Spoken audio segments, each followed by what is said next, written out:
হাগ্ৰামা এইবাৰ নিশ্চিত দুটা সমষ্টিটো হাৰিব আৰামত।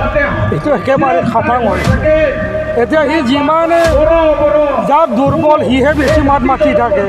হাগ্ৰামা দুৰ্বল, যাৰ কাৰণে তাক কামৰিম না তাক ধৰিম কি কৰিম সেইবিলাক কৰি আছে। সেইটোৰ কাৰণে এজন থিয়েটাৰ বোৰৰ যোগদান নহ'লে কিবা সেই গানা গাৱা কৰিলে ভাল হ'ব হাগ্ৰামা মহিলাই। আৰু তাকে মানে ৰাইজৰ আগত সেইবিলাক নাটক কৰি আছে। ৰাজনীতিৰ পৰা নামি আহি কালচাৰবোৰত যাব লাগে, কাৰণ এখেতে মানে জোখাৰ যিহেতু আৰু তেতিয়া ৰাইজে চাব ভাল পাব, হাঁহিবলৈ মন মুহিবলৈ ভাল হ'ব। তেতিয়া এইহিৰা এইবাৰ ভাল হ'ব। মুছলপুৰ জিলাত তিনিটা সমষ্টিটো দখলত আগৰ পৰাই আছে। আৰু বৰ্তমান আমাৰ মন্ত্ৰী ইয়াত চাফাগুৰিৰ মন্ত্ৰী অংশাবৰা ব্ৰহ্ম ডাঙৰীয়া আছে। এই অঞ্চলত যথেষ্ট কাম কাজ হৈছে, দলং নিৰ্মাণ হৈছে, ৰাস্তা ঘাট নিৰ্মাণ হৈছে, বান্ধ নিৰ্মাণ হৈছে, বিভিন্ন ষ্টেডিয়াম নিৰ্মাণ হৈছে, মুছলপুৰ হায়াৰ ছেকেণ্ডাৰীত বহু কোটি টকাৰ বিল্ডিং নিৰ্মাণ হৈ আছে। এইবাৰ আঁচনি আমাৰ আজি ৰাইজে পাবলৈ সক্ষম হৈছে। এই গতিকে আমি যদি কাম কাজটো চাওঁ, আমি ৰাইজৰ সমস্যাটো কি? ৰাইজৰ সমস্যা ৰাস্তা ঘাট, বান্ধ আৰু স্কুল কলেজ। আজি সেই চৰকাৰৰ দিনত কলেজখনো মানে প্ৰভিঞ্চিয়েলাইজেশ্যন হৈ গ'ল। মাষ্টৰবোৰ 99 চাকৰিৰ মানে গোটেইখিনি দিয়া হ'ল। এই ক্ষেত্ৰত ৰাইজে কি আছিলে ৰাইজৰ প্ৰধান সমস্যা? আজি সেইবোৰ সমস্যা এটাৰ পিছত এটা কৰি আজি শেষ হৈছে, হ'বলৈ ধৰিছে। প্ৰমোদ বড়ো ডাঙৰীয়াৰ নেতৃত্বত আৰু এই বাক্সা অৰ্থাৎ আমি আজি শিৱ বাক্সাৰ পাইছোঁ আমি, আৰু চাফাগুৰিতো ভাগ্য ভাল, আমি কেবিনেট মন্ত্ৰী পাবলৈ সক্ষম হৈছোঁ। ইয়াতকৈ আৰু কি ভাগ্য থাকিব পাৰে? ইয়াত প্ৰতিদ্বন্দ্বিতাটো হ'বই। ইলেকশ্যন মানে প্ৰতিদ্বন্দ্বিতা থাকিবই। বিজেপি আছে, GSP আছে, GSP এক্সিষ্টিং, ঘনশ্যাম দাস আছে ইয়াত, আৰু BPF আছে। চাৰিকণীয়া মানে প্ৰতিদ্বন্দ্বিতা হোৱাটো আমি দেখিবলৈ পাইছোঁ। কিন্তু এইবাৰ আমাৰ সম্ভাৱনা যথেষ্ট বেছি, কাৰণ আমি 5 বছৰ প্ৰমোদ বড়ো ডাঙৰীয়া ইয়াত বিভিন্ন জাতি জনগোষ্ঠী সমন্বয় এটা কৰিব পাৰিছে।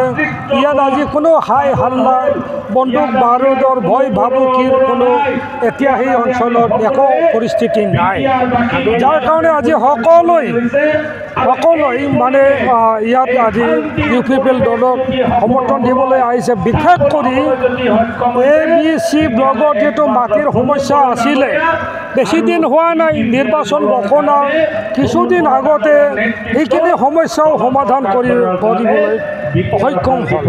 প্ৰমোদ বড়ো ডাঙৰীয়াৰ বলিষ্ঠ নেতৃত্বৰ কাৰণে এইটো সম্ভৱ হ'ল, কিয়নো আগত 52 চনৰ পৰাই আজিলৈকে এই ৰাইজে ভুক্তভোগী। কেতিয়াবা অসম চৰকাৰৰ তাতে যায়, BTC চৰকাৰৰ তাতে যায়। আজি কোনো চৰকাৰে কেতিয়াও কোনো কালে সেইটো সমস্যা সমাধান কৰিবলৈ বুজিবলৈ মানে চেষ্টা নকৰে। এইবাৰ বিজেপিয়ে কৈ আছে তেওঁলোকে শান্তি ঘূৰাই আনিছে, তেওঁলোকে মাটি পট্টা দিয়া বুলি কৈ আছে বিজেপি। আপচুৱে যদি নিবিচাৰিলেহেঁতেন, NDP যদি নিবিচাৰিলেহেঁতেন, এই শান্তি চুক্তি কেনেকৈ সম্ভৱ হ'লহেঁতেন? যদি সেই চুক্তিখন নহয়, তেতিয়াহ'লে কেনেকৈ শান্তি ঘূৰিব আহিব? এইটো বিজেপিয়ে কৰা বুলি নহয়, যিসকলে ইয়াত আন্দোলনকাৰীসকল আছিল তেখেতসকলে আজি চুক্তিবদ্ধ হোৱাৰ কাৰণে আজি BTCৰ শান্তি ঘূৰাই আহিল। আমি বিচাৰিছোঁ BTCৰ আজি আলপাৰ সমস্যা এখেতসকলেও চুক্তি কৰিলে, NDP সকল যিটো আছিলে 4টা পেইডৰ এখেতসকলেও চুক্তি কৰিলে, মানে চুক্তিত মানে এখেতসকলে অংশগ্ৰহণ কৰিলে। তাৰে পিছত আজি কোনো সমস্যা ইয়াত সৃষ্টি হোৱা নাই। এতিয়া ৰাইজৰ BTC অঞ্চলৰ কোনো আন্দোলন নাই বৰ্তমান। এতিয়াও উন্নয়নৰ যাত্ৰাত আমি বেছিকৈ মনোযোগ দিব লাগে। আৰু যি সমস্যাৰ কাৰণে আজি চুক্তি হ'ল, যিবোৰ মানে চুক্তি যিবোৰ দফাবোৰ আছিলে, সেইটো চৰকাৰে, কেন্দ্ৰ চৰকাৰ, অসম চৰকাৰে নিশ্চয় এইটো পূৰণ কৰিব লাগিব, তেতিয়াহে স্থায়ী শান্তিটো আহিব। হয় কি আজি মানে একো ভাষণ নাই, কৃষকক লৈ ছাত্ৰ সমাজক লৈ আজি সেই BTC জনগণক লৈ BTCখন কি কৰিব বিচাৰিছে, ইয়াৰ শিক্ষা ব্যৱস্থা, স্বাস্থ্য খণ্ডৰ ব্যৱস্থা, কৃষকসকলৰ ব্যৱস্থা কোনো পৰিকল্পনা নাই। কেৱল মানে সেই চন্দন খাম্পা গাই থাকিলেতো মানে BTCয়ে ভোট নিদিয়ে নহয়।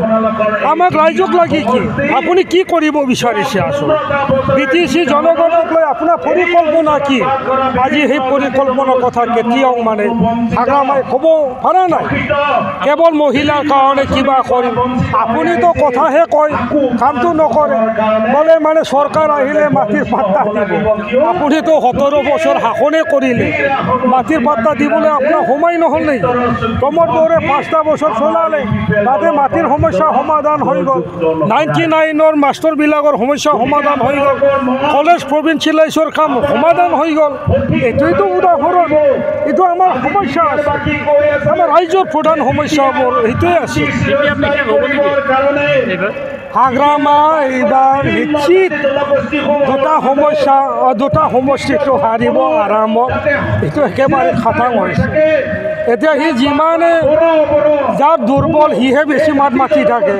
হাগ্ৰামা দুৰ্বল, যাৰ কাৰণে তাক কামৰিম না তাক ধৰিম, ক'ত কি কৰিম সেইবিলাক কৰি আছে। সেইটোৰ কাৰণে এইটো কি হ'ল ভ্ৰমত আছে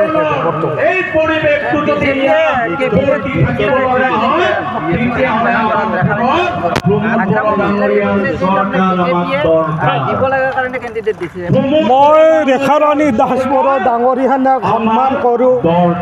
তেখেতে আছু আন্দোলনৰ পৰা আহি পেলাই AGP চৰকাৰ শাসনত অসমত দুইবাৰ ধৰি আছিল।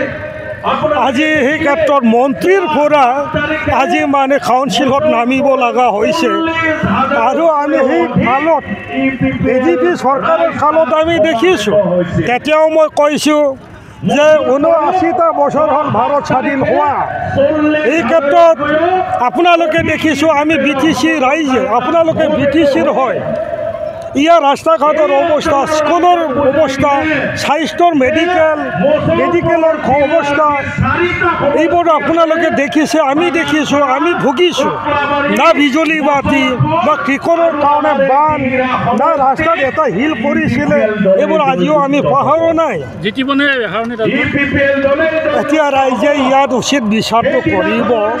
গতিকে ইলেকশ্যনৰ ঢাকত আমি নকওঁ, কিন্তু আমি UPPL দল হিচাপে কাতিৰাম বড়ো ডাঙৰীয়া যথেষ্ট কাম কৰিছে। আৰু UPPLৰ প্ৰতি সকলো ৰাইজে এতিয়া কি হ'ল, UPPLৰ বঁটা বলিছে। এতিয়া এই 10-12 দিনত মুঠতে নাইকিয়া হৈ যাব বুলি মই এনেকুৱা লাগিছে বৰ্তমান। এজন থিয়েটাৰ বড়ো যোগদান নহ'লে কিবা সেই গানা গাৱা কৰিলে ভাল হ'ব হাগ্ৰামা মহিলাই। আৰু তাকে মানে ৰাইজৰ আগত সেইবিলাক নাটক কৰি আছে। ৰাজনীতিৰ পৰা নামি আহি কালচাৰবোৰত যাব লাগে, কাৰণ এখেতে মানে জোখাৰ যিহেতু তেতিয়া ৰাইজে চাব, ভাল পাব, হাঁহিবলৈ মন মোহিবলৈ ভাল হ'ব তেতিয়া। ঠিক আছে, থেংক ইউ।